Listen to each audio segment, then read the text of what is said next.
Flat কাণ্ডে British মন্ত্রিত্ব হারাতে পারেন শেখ হাসিনার ভাগ্নি টিউলিপ, করতে পারেন পদত্যাগও, টাইমসের চাঞ্চল্যকর রিপোর্ট। লন্ডনের হাসপাতালে খালেদা জিয়ার স্বাস্থ্য পরীক্ষা, সেবা করছেন পরিবারের সদস্যরাও। এয়ার অ্যাম্বুলেন্স পাঠানোয় কাতারের আমিরের প্রতি তারেক রহমানের কৃতজ্ঞতা। ঘোষণাপত্রে থাকতে হবে বিএনপির আন্দোলনের সব রেকর্ড, বলেছেন নেতারা। রাজনৈতিক দলগুলোর সাথে আলোচনা শুরুর তাগিদ নাগরিক কমিটির। পতিত সরকারের ছাপাখানার দোসরদের কারণেই পাঠ্যপুস্তক পেতে দেরি, এনসিটিভি চেয়ারম্যানের অভিযোগ। কাগজ সংকটের কথা বলছেন অভিযুক্তরা। নতুন ভ্যাট ও শুল্কে আরও বাড়বে মূল্যস্ফীতি, কমবে ব্যবসা, শঙ্কা ব্যবসায়ীদের। কর ফাঁকি রোধে নজরদারি বাড়াতে বলেছেন বিশ্লেষকরা। দেখছিলেন ক্রাউন সিমেন্ট সংবাদ শিরোনাম। এবার বিস্তারিত। ফ্ল্যাট কাণ্ডে পদত্যাগে বাধ্য হতে পারেন শেখ হাসিনার ভাগ্নি শেখ রেহানার মেয়ে, যুক্তরাজ্যের ক্ষমতাসীন লেবার পার্টির মন্ত্রী টিউলিপ সিদ্দিক। লেবার পার্টি এরই মধ্যে টিউলিপের বিকল্প খুঁজতে শুরু করেছে।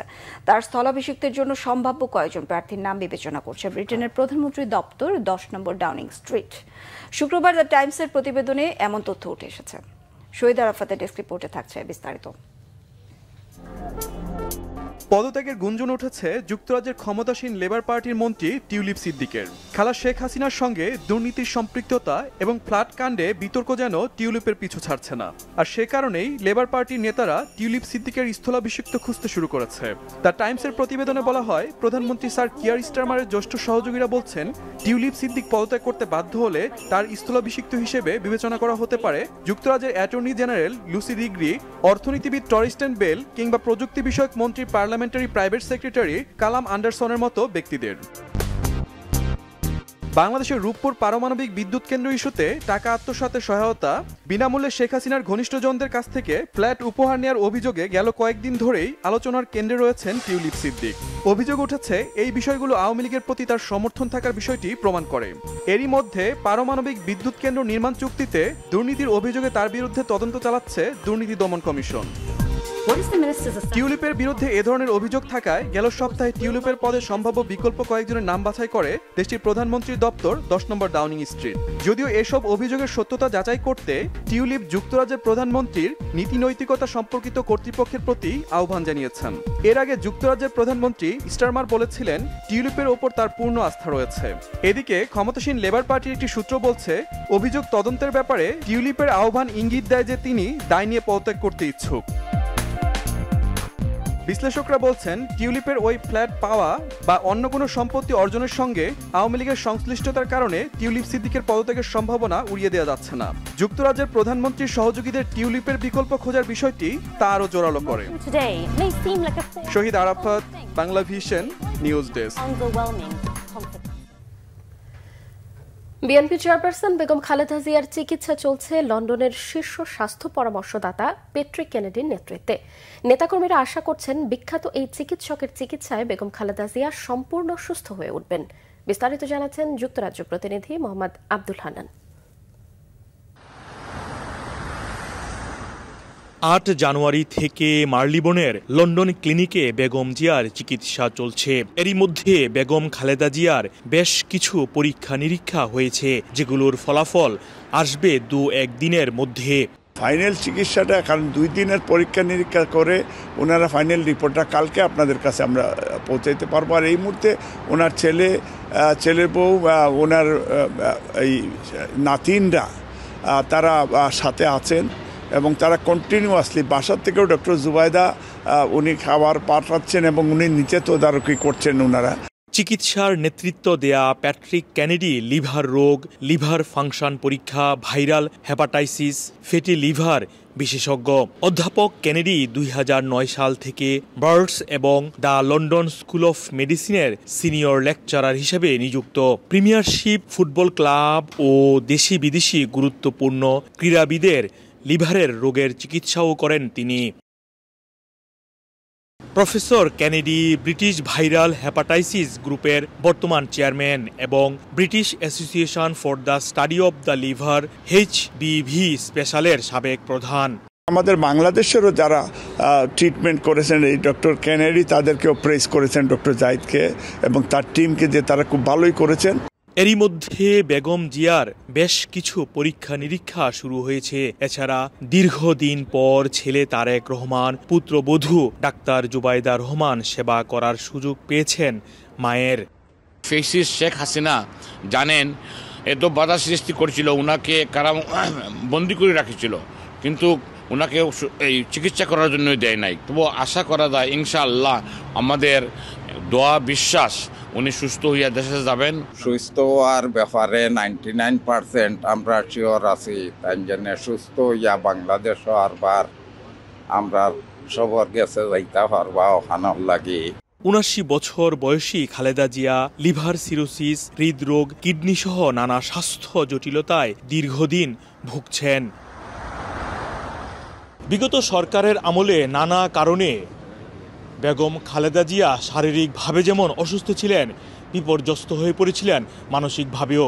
তবে দীর্ঘ প্রতীক্ষার পর তারেক রহমান ও তার পরিবারের সান্নিধ্যে এসে মানসিকভাবে অনেকটাই উচ্ছ্বসিত। অনেকেই মনে করেন তার এই উচ্ছ্বসিত অবস্থা চিকিৎসা ক্ষেত্রেও শক্তি যোগাবে। মোহাম্মদ আব্দুল হান্নান, বাংলা ভিশন, যুক্তরাজ্য। দর্শক, এই মুহূর্তে লন্ডন ক্লিনিকের সামনে রয়েছেন আমাদের বাংলা ভিশনের প্রতিনিধি মোহাম্মদ আব্দুল হান্নান, যুক্ত চিতার সঙ্গে। হান্নান, বিএনপি চেয়ারপারসন বেগম খালেদা জিয়ার চিকিৎসা সম্পর্কে যা কিছু তথ্য আপনি জানতে পেরেছেন দর্শকদের জানাবেন। ধন্যবাদ বিপাশা। আপনি দেখছেন আমি এখনো লন্ডন ক্লিনিকের সামনে দাঁড়িয়ে রয়েছি। আমার মতো অনেক সাংবাদিক অপেক্ষা করছেন বেগম জিয়ার স্বাস্থ্যের খবর নেয়ার জন্য।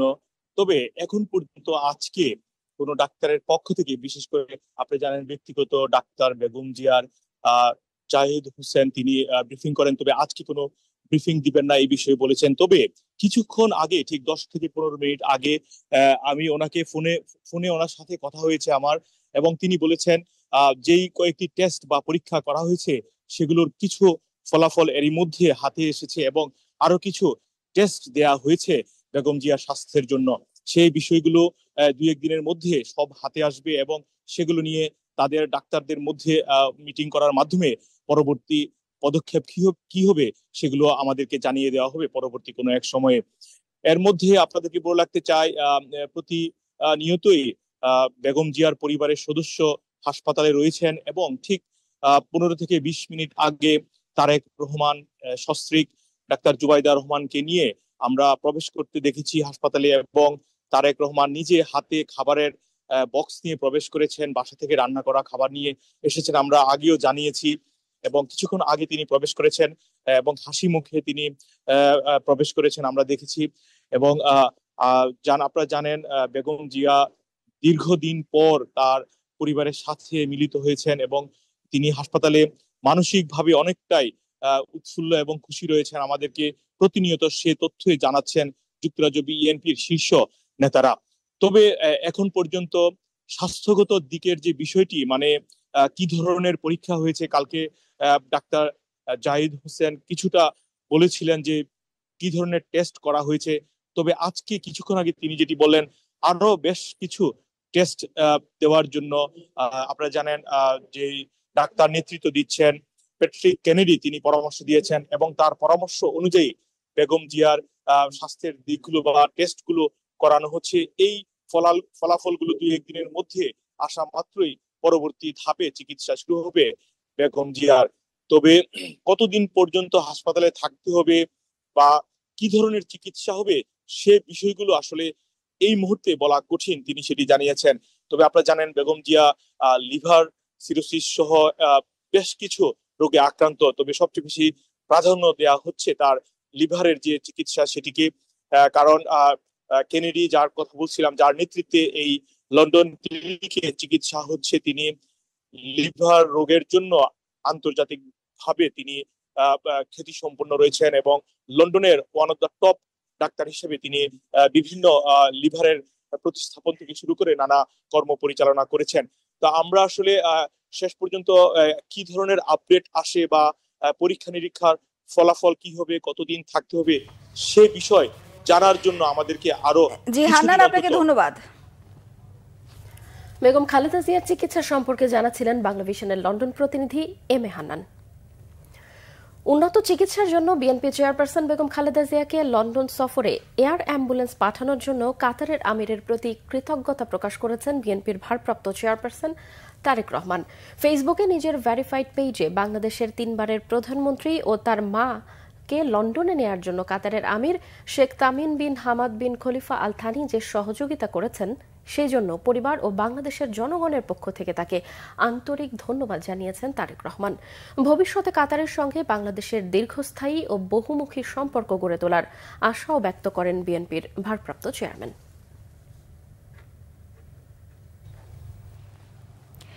বিএনপি নেতারা বলেছেন, বেগম খালেদা জিয়ার বিদেশ যাত্রা নিয়ে কেউ যদি -2 কথা বলে এটা তাদের সমস্যা, ওই আশা জীবনেও পূরণ হবে না। বলেন, জুলাই ঘোষণাপত্র নিয়ে আলোচনা চলছে, সেখানে বিএনপির আন্দোলনের সব রেকর্ড থাকতে হবে।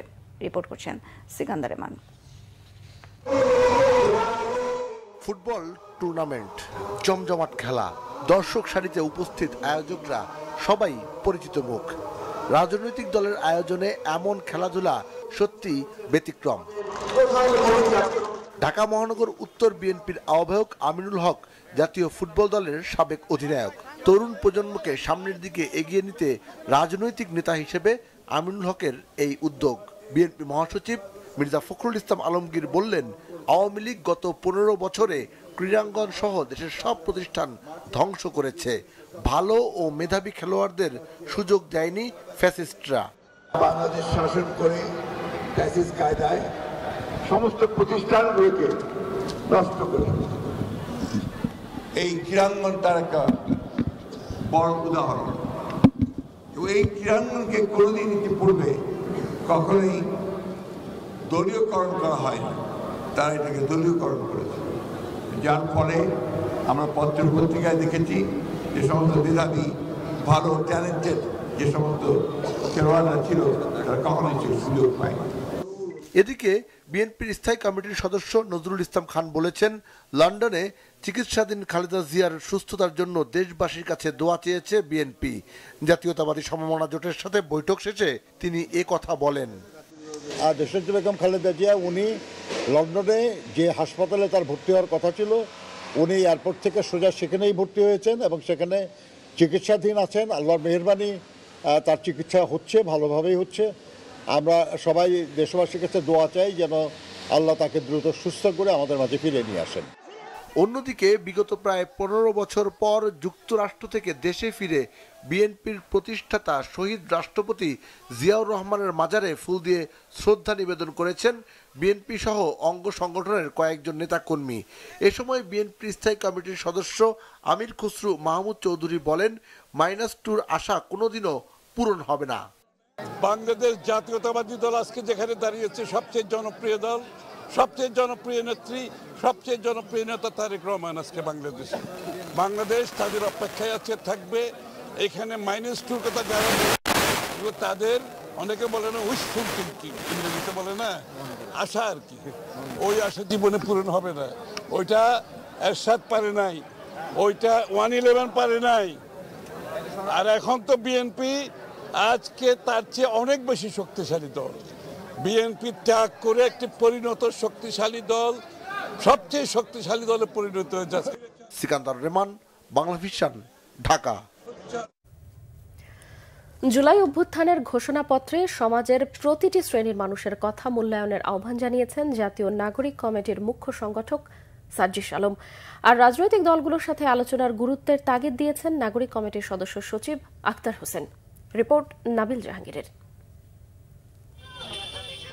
জুলাই অভ্যুত্থানের ঘোষণাপত্রের পক্ষে 6 জানুয়ারি থেকে সারা দেশে গণসংযোগ কর্মসূচি পালন করছে জাতীয় নাগরিক কমিটি ও বৈষম্য বিরোধী ছাত্র আন্দোলন। শুক্রবার শাহবাগে লিফলেট বিতরণ কর্মসূচিতে অংশ নেন জাতীয় নাগরিক কমিটির সদস্য সচিব আক্তার হোসেন। এ সময় ঘোষণাপত্র প্রকাশে দৃশ্যমান উদ্যোগ না থাকায় ক্ষোভ প্রকাশ করেন তিনি। সরকারের তরফ থেকে এখনো পর্যন্ত দৃশ্যমান কোনো পদক্ষেপ আমরা খেয়াল করিনি। আমরা সরকারকে আহ্বান জানাবো যাতে করে 15 জানুয়ারির মধ্যেই ঘোষণাপত্র জারি করা হয় এবং এই জন্য যে ধরনের ব্যবস্থাগুলো নেওয়া প্রয়োজন, রাজনৈতিক দলগুলোর সাথে বসা প্রয়োজন, পক্ষগুলোর সাথে বসা প্রয়োজন, সেই কার্যক্রম যেন দৃশ্যমান হয়। এদিন ভোলার একাধিক জায়গায় লিফলেট বিতরণ কর্মসূচিতে অংশ নেন জাতীয় নাগরিক কমিটির মুখ্য সংগঠক সার্জিস আলম। এ সময় তিনি বলেন, কয়েকজনের কথায় ঘোষণাপত্র তৈরি করলে হবে না, এতে থাকতে হবে সব শ্রেণীর মানুষের কথা। কোন কথাগুলো লিখিত আকারে এই ঘোষণাপত্রে থাকা প্রয়োজন, সেগুলো যেন কয়েকজনের কথা না হয়, সেগুলো যেন বাংলাদেশের প্রত্যেকটি জেলার, থানার প্রত্যেকটি শ্রেণীর মানুষের কথা হয়। এছাড়া জুলাই আন্দোলনে শহীদ জসিমের বাড়ি পরিদর্শন ও তার কবর জিয়ারত করেন সার্জিস আলম। নাবিল জাহাঙ্গীর, বাংলা ভিশন, ঢাকা। বক্তব্য নিয়ে কিছু অস্বস্তি থাকলেও বিএনপি ও জামায়াতের মাঝে এখনো রাজনৈতিক দূরত্ব তৈরি হয়নি বলে দাবি দুই দলের নেতাদেরই। তবে অস্বস্তি বা ভুল বোঝাবুঝি হয় এমন বক্তব্য না দেয়াই ভালো বলে মনে করেন তারা। আহমেদ সারওয়ারের রিপোর্ট।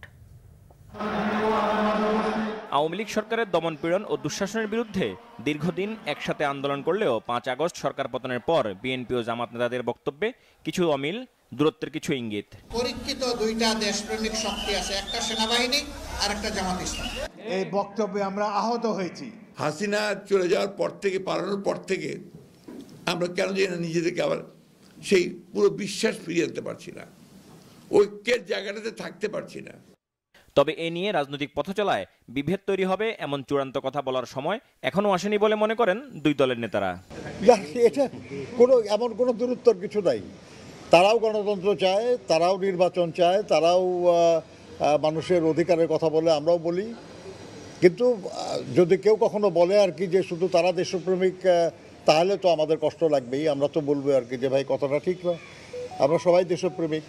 এখন আমি মুক্তিযুদ্ধ করেছি, তারপরে যদি বলা হয় যে আপনি যদি বলেন যে শুধু আপনি দেশপ্রেমিক আর আপনার আর এক বন্ধু দেশপ্রেমিক, তাহলে তো আমাকে বাদ দিলেন না আপনি। এটা তো কষ্ট লাগার কথা আর কি। আমরা আশা করবো যে এরকম কথা কেউ না বলুক। অনেক কথা হয়তো আমার কথা আপনার পছন্দ নাও হইতে পারে, আমার কাজও আপনার পছন্দ না হইতে পারে, আবার আপনার কথা আপনার কাজ আমার পছন্দ না হইতে পারে। তারপর প্রকাশের দিক থেকে আপনি কতটুকু প্রকাশ করবেন, কতটুকু আপনি অ্যাপ্রোচ করবেন, কতটুকু একটু হজম করবেন। রাজনীতিতে একটা গ্রেটার মানসিকতা লাগে, ব্রডনেস লাগে। কারণ আপনি আজকে যার বিরুদ্ধে বলতেছেন তার সাথে তো আপনার অতীত বন্ধুত্ব ছিল, আমরা এই বন্ধুত্ব কীভাবে রাতারাতি শেষ হয়ে যায়।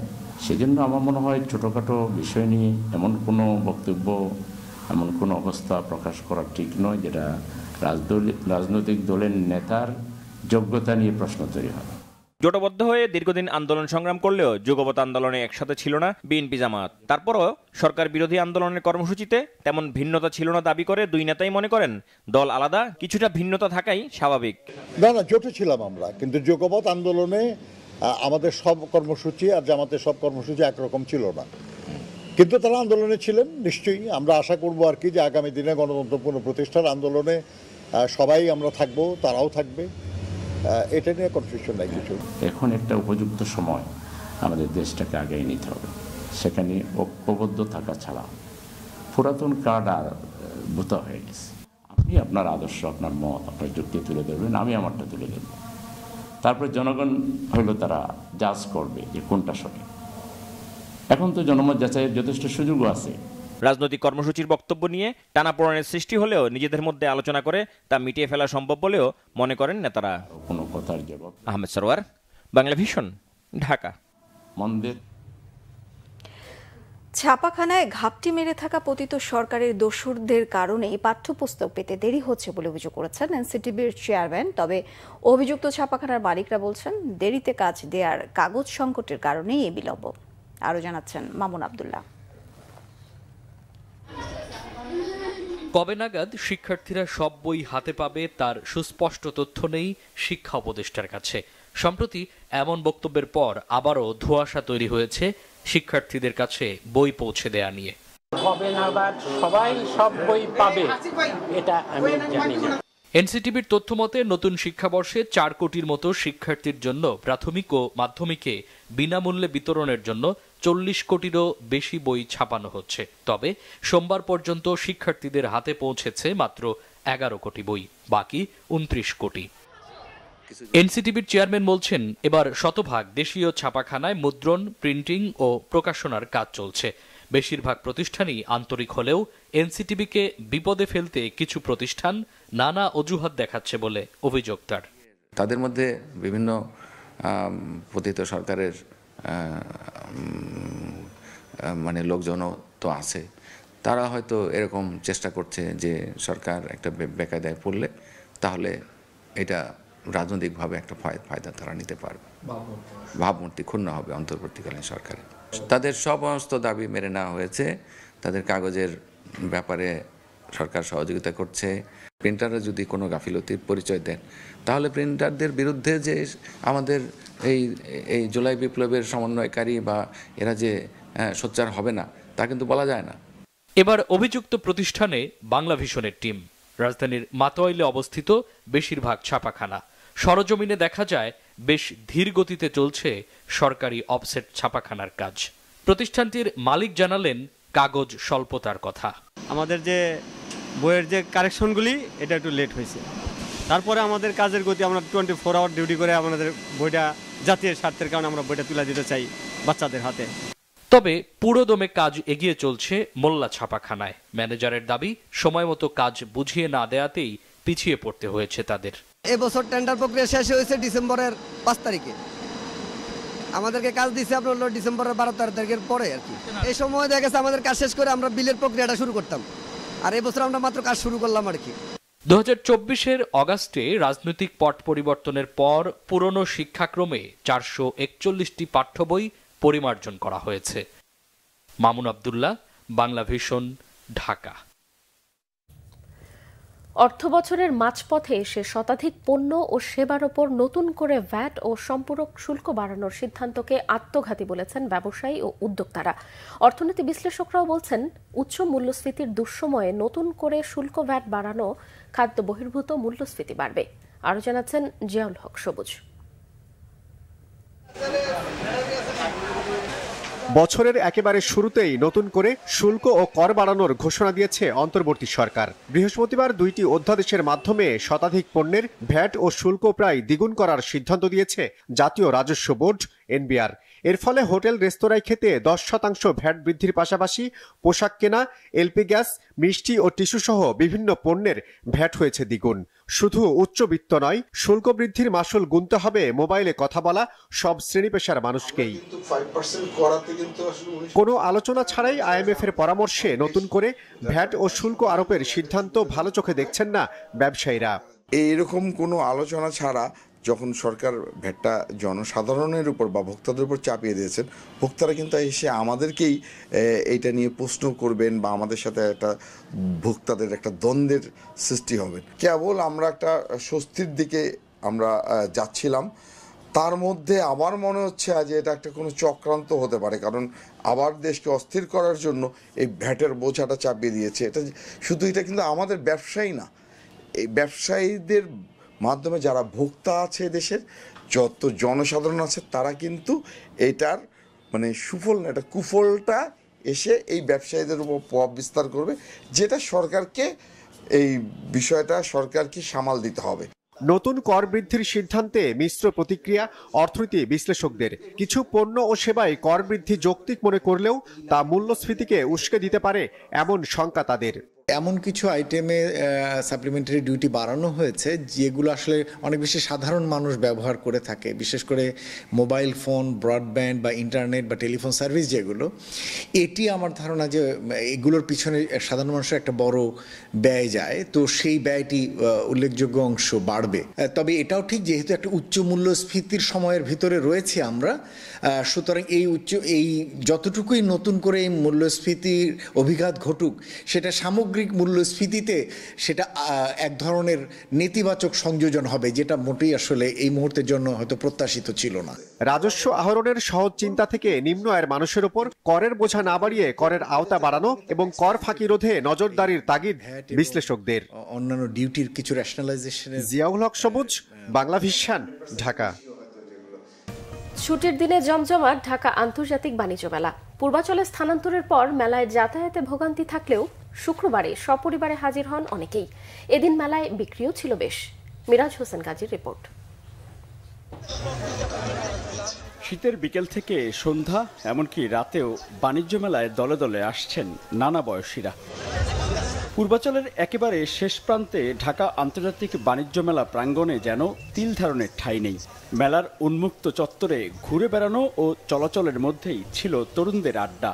ঘোরার জন্য আসি, মানে দেখার জন্য, মানে বিভিন্ন দেশ থেকেই তো অনেক কিছু আসে না, ওগুলা দেখার জন্য, মানে একটু এক্সপিরিয়েন্সের জন্য। শুরু থেকেই তো জ্যাম ছিল, এটা খুবই বাজে লাগছে। লাস্টে হাইটা আসছি। মেলায় আসতে মানে একটা জিনিস খারাপ লাগছে, সেটা হচ্ছে মানে অনেক জ্যাম। এবারের বাণিজ্য মেলার ভিতরে প্রবেশ করতেই সামনে পড়বে জুলাই বিপ্লবের স্মৃতিফলক, যেখানে স্থান পেয়েছে তারুণ্যের নানা আবেদন ও অবদানের প্রতীকী উপস্থাপনা। নতুন সাজ দেখতে পাচ্ছি, তার ভিতরে এই যে জুলাইয়ের যে গণ অভ্যুত্থান সেটাও এখানে প্রদর্শন করা হচ্ছে। সেই জায়গা থেকে বলবো যে না, একটা ভিন্ন মাত্রা যোগ হয়েছে। মেলাটা অন্যান্য বারের তুলনায় এবার অনেক জমজমাট হয়েছে, আগের বারের তুলনায় অনেক মানুষ হয়েছে। কাস্টমারের স্রোত দেখে মনে হচ্ছে যে না, এখানে আশা করা যাচ্ছে ভালো কিছু হবে, কাস্টমারই বলে। তো আগের তুলনা থেকে বাজারটা খুব বাড়তেছে, ইনশাল্লাহ পরিস্থিতি আগের থেকে অনেক ভালো। মেলায় যারা পরিবার নিয়ে এসেছেন যানজটের ভোগান্তি থাকলেও শেষটা ছিল সন্তুষ্টির। আর বিদেশি স্টল ঘুরে শিক্ষার্থীদের ছিল ভিন্ন অভিজ্ঞতা। সবচেয়ে বেশি ভালো লাগছে যেটা বিভিন্ন দেশ থেকে মানুষরা আসছে বেচা কেনা করার জন্য। অনেক ইন্ডিয়ান ভাইরা আসছে, পাকিস্তানি ভাইরা আসছে, তাদের সাথে কথা বলছি, তাদের থেকে কেনাকাটা করছি, ভালোই লাগছে। যদিও ডিস্টেন্স একটা ফ্যাক্ট হয়ে দাঁড়াইছে, যারা ঢাকা থেকে আসছে, যাতায়াত ব্যবস্থার আরেকটু উন্নতি আমরা চাই। কারণ যখন আমরা আসছি তখন প্রচণ্ড ভিড় ছিল এবং আশা মনে হচ্ছে যাওয়ার সময় আরও বেশি আমরা প্রবলেম ফেস করব। ঢাকার এত কাছে এত বড় একটা জায়গার মধ্যে এত মানুষের একটা যে সমাগম হতে পারতেছে, এটা অনেক বড় একটা জিনিস, আমার খুব ভালো লেগেছে। কারণ বছরে একবার আসছি, আসা হয়, এই কারণে মিরপুর 11 থেকে আসছি। বাচ্চা নিয়ে আসছি আমরা, দেখা যেতেছে যে বাইরে কোনো জায়গায় ঘুরতে যাই না, এখানে আসলাম বাণিজ্য মেলা উপলক্ষে আসছি, খুব ভালো লাগছে। নানান দেশের মানুষ আসছে, ইন্ডিয়ান মানুষরা হিন্দিতে কথা বলে, ওটা আমার ভালো লাগছে। বাইরের যে প্রোডাক্টগুলো, স্পেশালি টেক্সটাইলের পণ্য, ম্যাটগুলো আমার খুবই ভালো লেগেছে। ঢাকা আন্তর্জাতিক বাণিজ্য মেলায় যাতায়াতের রাস্তা ও যানবাহন ব্যবস্থাপনা আরও উন্নত করার দাবি জানিয়েছেন অনেকে। মিরাজ হোসেন গাজী, বাংলা ভিশন, ঢাকা। এবার আরো কিছু খবর নিয়ে দেখুন একটি ডেস্ক রিপোর্ট। বিএনপি চেয়ারপারসনের উপদেষ্টা মিজানুর রহমান মিনু বলেছেন, তিলে তিলে বেগম খালেদা জিয়াকে মেরে ফেলার ষড়যন্ত্র করেছিল হাসিনা সরকার, কিন্তু আল্লাহর বিশেষ রহমতে তিনি এখনো বেঁচে আছেন। বিকালে বিএনপি চেয়ারপারসন বেগম খালেদা জিয়ার রোগ মুক্তি কামনায় দোয়া মাহফিলে প্রধান অতিথির বক্তব্যে তিনি একথা বলেন। মুন্সিগঞ্জের শ্রীনগরে প্রাক্তন ছাত্রদল ফাউন্ডেশনের উদ্যোগে খালেদা জিয়ার রোগ মুক্তি কামনায় দোয়া ও শীতার্তদের মাঝে কম্বল বিতরণ করা হয়েছে। বিকালে উপজেলার বেজগাঁও বাস স্ট্যান্ড সংলগ্ন বালুর মাঠে 5 শতাধিক শীতার্তদের মাঝে কম্বল বিতরণ করা হয়। এতে প্রধান অতিথি হিসেবে উপস্থিত ছিলেন কেন্দ্রীয় বিএনপির স্বেচ্ছাসেবক বিষয়ক সম্পাদক মীর শরফত আলী সপু, সাবেক সংসদ সদস্য, অবিভক্ত ঢাকা সিটি কর্পোরেশনের সাবেক ডেপুটি মেয়র এবং অবিভক্ত ঢাকা মহানগর বিএনপির সহসভাপতি এস এ খালেকের রুহের মাগফিরাত কামনায় দোয়া মাহফিল হয়েছে। জুমার নামাজের পর রাজধানীর Darus Salam S A Khalek petrol pump সংলগ্ন স্থানে এর আয়োজন করে মরহুমের পরিবার। বিএনপি এবং বিভিন্ন রাজনৈতিক দলের নেতাকর্মীরা এতে অংশ নেন। এ সময় নেতারা মানব কল্যাণে এস এ খালেকের উদ্যোগ ও কর্মময় জীবনের উপর আলোকপাত করেন। দীর্ঘদিন রোগ ভোগের পর রবিবার রাজধানীর ইউনাইটেড হাসপাতালে ইন্তেকাল করেন এস এ খালেক। ঢাকা সিলেট মহাসড়কের নরসিংদীর বাবুরহাট ও মাধবদীকে পাশ কাটিয়ে 8 কিলোমিটারের বাইপাস সড়কের পরিকল্পনা বাতিলের দাবিতে গোলটেবিল বৈঠক করেছেন মাধবদীর ব্যবসায়ীরা। মাধবদী বালিকা উচ্চ বিদ্যালয় ও কলেজ সেমিনার কক্ষে বক্তারা অভিযোগ করেন, এই বাইপাস নির্মাণ করা হলে বিপুল পরিমাণ কৃষি জমি নষ্টের পাশাপাশি এই অঞ্চলের ব্যাপক ক্ষতি হবে। তারুণ্যের উৎসবে কক্সবাজারে শুরু হয়েছে 9 দিনব্যাপী বইমেলা। শহরের বাহারছড়া মুক্তিযোদ্ধা মাঠে এর উদ্বোধন করা হয়েছে।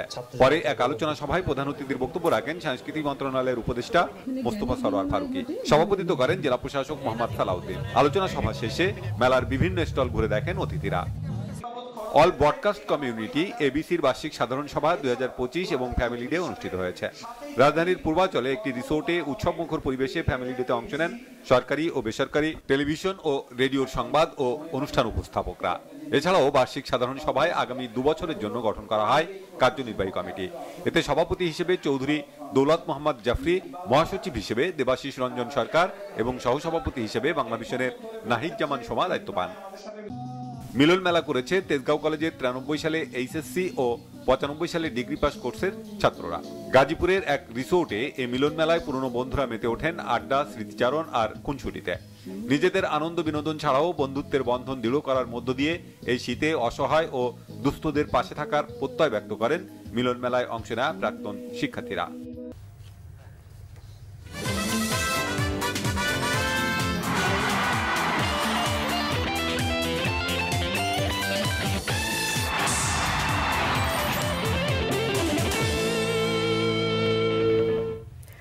ক্রিকেট। আন্তর্জাতিক ক্রিকেট থেকে অবসর নিলেন তামিম ইকবাল।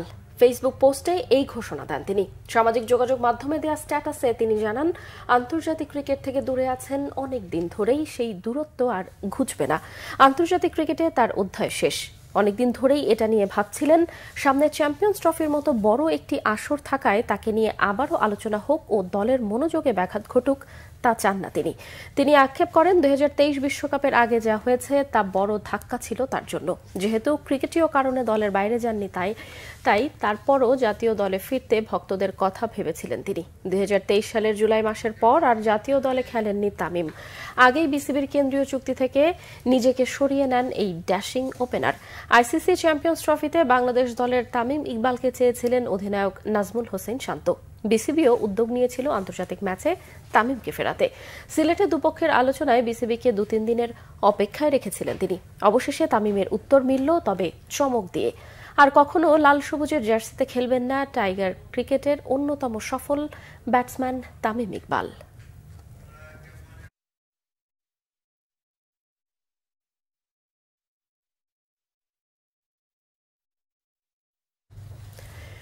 সংবাদ শেষ করব ক্রাউন সিমেন্ট শিরোনামগুলো আরো একবার জানিয়ে। ফ্ল্যাটকাণ্ডে ব্রিটিশ মন্ত্রিত্ব হারাতে পারেন শেখ হাসিনার ভাগ্নি টিউলিপ, করতে পারেন পদত্যাগও টাইমসের চাঞ্চল্যকর রিপোর্ট। লন্ডনের হাসপাতালে খালেদা জিয়ার স্বাস্থ্য পরীক্ষা, সেবা করছেন পরিবারের সদস্যরাও। এয়ার অ্যাম্বুলেন্স পাঠানোর কাতারের আমিরের প্রতি তারেক রহমানের কৃতজ্ঞতা। ঘোষণাপত্রে থাকতে হবে বিএনপির আন্দোলনের সব রেকর্ড, বলেছেন নেতারা। রাজনৈতিক দলগুলোর সাথে আলোচনা শুরুর তাগিদ নাগরিক কমিটির। পতিত সরকারের ছাপাখানার দোসরদের কারণেই পাঠ্যপুস্তক পেতে দেরি, এনসিটিভি চেয়ারম্যানের অভিযোগ। কাগজ সংকটের কথা বলছেন অভিযুক্তরা।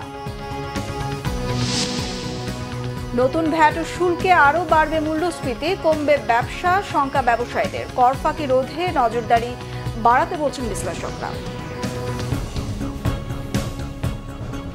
এ ছিল এখনকার মতো, পরের সংবাদ রাত 1টায় দেখার আমন্ত্রণ রইল। এছাড়াও বাংলাভিশন সংবাদ ও সংবাদ সংশ্লিষ্ট অনুষ্ঠান দেখতে ভিজিট করুন www.bbnews24.com ও facebook.com/banglavisionnews-এ এবং সাবস্ক্রাইব করুন youtube.com/banglavisionnews-এ। এতক্ষণ সঙ্গে থাকায় ধন্যবাদ সবাইকে।